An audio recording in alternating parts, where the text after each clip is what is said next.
Unable to be content being out of the spotlight for more than a day, Jennifer Lawrence has stuck her foot in her mouth again, this time with an outrageous claim about male directors.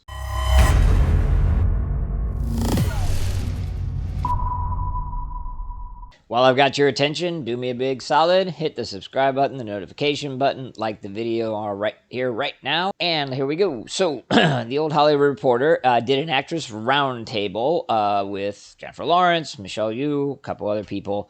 I will cover that train wreck in a separate video, but I had to highlight and spotlight this little section because of the fact that Jennifer Lawrence has been in the news, so to speak, as of late for her terrible comments regarding all empowered female characters that came before her. In her mind, 0. In reality, dozens. Nonetheless, here we go. Let's dive in. This is the first paragraph of what she said. It did always just make us laugh about how we ended up with, quote, women shouldn't be in roles like this because we're so emotional. I mean, I've worked with Bryan Singer. I've seen emotional men. I've seen the biggest hissy fits thrown on set. All right, we're all too familiar with the old trope of women are emotional to do XYZ. Pretty well been debunked on almost every level. Yes, I have no doubt there are still remnants out there. It's not really an issue. The issue, however, is the second part, wherein she says that she's seen emotion. That's ridiculous because she's been on the set of Bryan Singer. Now, there's a long storied history of not just her interactions with Bryan Singer, but basically Bryan Singer himself. And yes, from all intents and purposes, despite any actual convictions, he appears to be a pretty awful person to work with. Fair enough. She could throw that out there, no problem.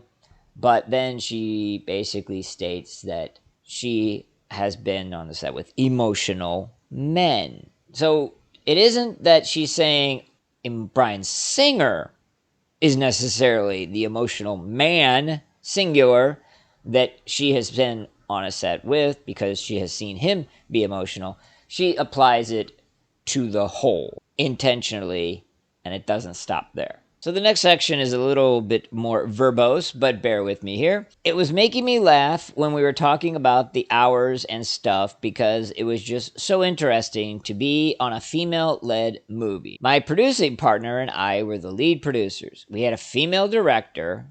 The schedule made sense. There were no huge fights. All right. If an actor had a personal thing and wanted to leave early, instead of going, oh, well, we'd all love to leave early, we'd put our heads together and go, okay, how can we figure this out? We disagreed and we listened to each other. Sometimes I was wrong and would learn that I was wrong. And sometimes I was right. It was incredible to not be around toxic masculinity to get a little break from it. All right, so let's decompress. Yeah, the hits are flying here. She starts off with, because she's a female and worked with a female director, the schedule makes sense. Schedules don't make sense with men. That statement doesn't make sense. Schedule's a schedule. Doesn't matter whether it's created by a man or a woman, a team of men, a team and woman, mixed. Doesn't matter. A schedule is a schedule. You can't make a movie without a schedule. It's too large of a production. There's too many moving parts. There are budgetary constraints. You just can't free willy-nilly on that level. Studio-backed, Hollywood-made film. Just go, oh, like today we'll shoot, whatever. That's dumb.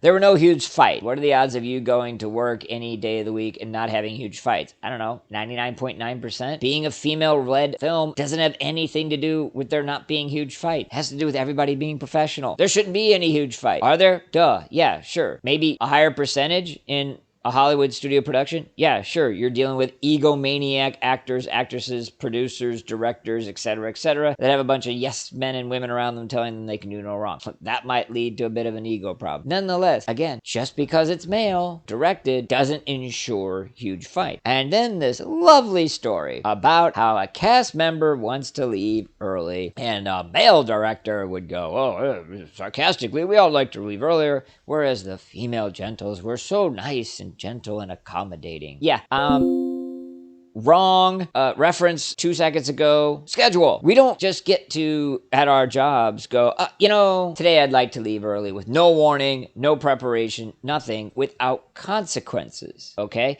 And that is a job that fundamentally most people are just doing by themselves with little or very small interactions with others. A movie set isn't that. You can't say, today we are going to shoot this scene with these actors and this crew, and tomorrow we're going to shoot a scene with a different actors, maybe same crew, but some slight differences. And then just on day one, a cast member goes, oh yeah, I'm gonna leave early so that we can't film with these actors and this crew. We'll just have to magically have them show up on a different day. It doesn't work that way. So yeah, I don't blame any director, I don't care if they are male or female, of being sarcastically saying, yeah, we'd all like to go home early. Because, AKA behind the scenes, do your job. That's what you're being paid to do. But no, apparently on a female-led set, we just have a kumbaya, decide the best way to give you the time off. Well, if that's the scenario, what do you do after that scene? 2 people want the day off. 4 people want the day off. 10 people want the day off. You working that out? You having a little circle jerk about that? No, of course not. But that's the BS. That's the fantasy. That's the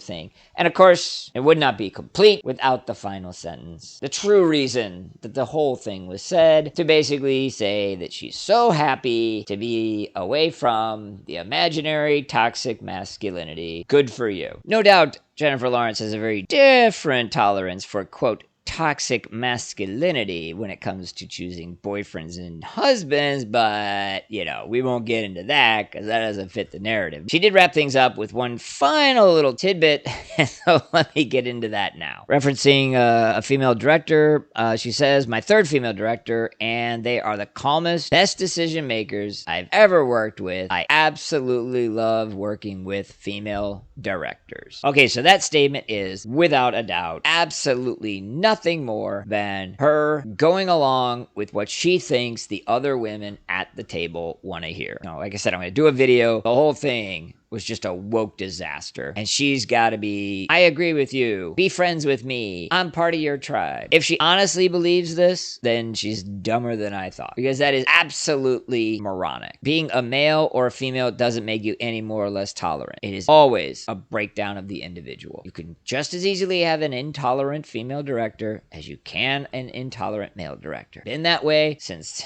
directors started out. It is ridiculous, and it is sad that either she feels she has to say this to fit in with this new idiotic woke Hollywood bullshit, or worse, she honestly believes that, and she's either drunk the Kool-Aid to that level, or she just wasn't dealing with a lot of fast firing neurons to start out with. Either way, what do you guys think? Please let me know in the comment section below.